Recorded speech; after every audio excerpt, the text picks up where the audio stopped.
டிஹேமி சொந்தங்களுக்கு வணக்கம். இன்றைய தினம் இந்த காணொலியூடாக நாங்கள் என்ன விடயத்தை பற்றி பார்க்க போகிறோம்னு பார்த்தீங்கன்னா கல்லுப்பு சாப்பிடுவதால் மாரடைப்பு வருமா, இதை பற்றி தான் பார்க்க போகிறோம். எல்லார வீட்டையுமே கல்லுப்பு மிகவும் முக்கியமாக பயன்படுத்தப்படும் ஒரு சமையல் பொருள் என்று தான் சொல்ல வேண்டும். ஆரோக்கியமான உணவை சாப்பிட அனைவருமே கல்லுப்பை உணவில் சேர்த்துக்கொள்வார்கள். அதே வேளையில் மக்கள் உணவில் கல்லுப்பை சேர்க்கிறார்கள். கல்லுப்பு சாப்பிடுவது நல்லது. ஆனால் அதை நீண்ட காலமாக உட்கொள்வது பாதுகாப்பானதா என்பதை யாராவது யோசிச்சிருக்கிறீங்களா? நாங்கள் எப்போவுமே உப்பத்தன் இந்த சாப்பாட்டிலையுமே போடுவோம். அது நல்லதா கெட்டதான்றதை நாங்கள் யாருமே நினைக்கிறது இல்லை. ஏதோ போடுவோம் சாப்பாட்டுக்குள்ளே, அது போட்டால் தான் டேஸ்ட்டாக இருக்குமென்ற அந்த ஒரு இதுலேயே நாங்கள் சாப்பாட்டில் உப்பை அதையும் சேர்த்து கொண்டிருக்கிறோம். இந்த கல்லுப்பில் இருக்கிற தாதுக்கள் இரத்த அழுத்தம் மற்றும் ஆரோக்கியத்தில் நேரடியாக பாதிப்பை ஏற்படுத்துதான்.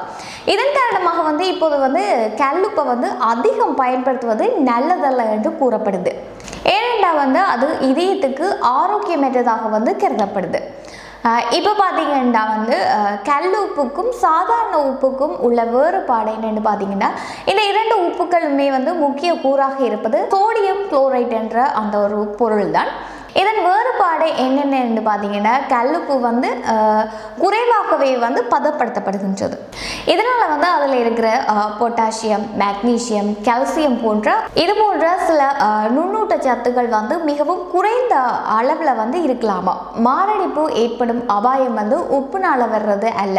அதில் இருக்கின்ற அந்த சோடியம் குளோரைட் என்று சொல்லக்கூடிய அந்த பொருளில் இருந்து தான் மாரடைப்பு ஏற்படுவதற்கான காரணி உள்ளதுன்னு சொல்லப்பட்டிருக்குது. எவ்வளவு உட்கொள்கின்றோமோ என்பதை பொறுத்து தான் இந்த வருத்தங்களும் நமக்கு வரும் என்றும் கூறப்பட்டிருக்குது.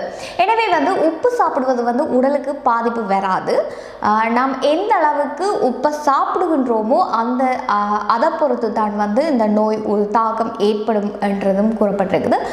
அந்த உப்புல இருக்கிற சோடியம் குளோரைட் மூலம்தான் நோயும் நமக்கு ஏற்படுமா.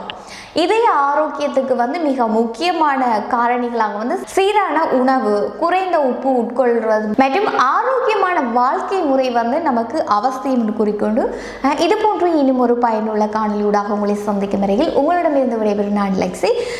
இது போன்ற காணொலிகளை நீங்கள் பார்வையிடுவதற்கு BM Tamil Sri Lanka YouTube channel மற்றும் ஃபேஸ்புக் தளம் என்பவற்றை நீங்கள் ஃபாலோ செய்து வச்சுருந்தீங்கன்னா தான் நாங்கள் போடுற காணொலி எல்லாவற்றையுமே நீங்கள் பார்க்கக்கூடியதாக இருக்கும். இந்த காணொலி உங்களுக்கு பிடித்திருந்தால் லைக், கமெண்ட், ஷேர் பண்ணுங்கள்.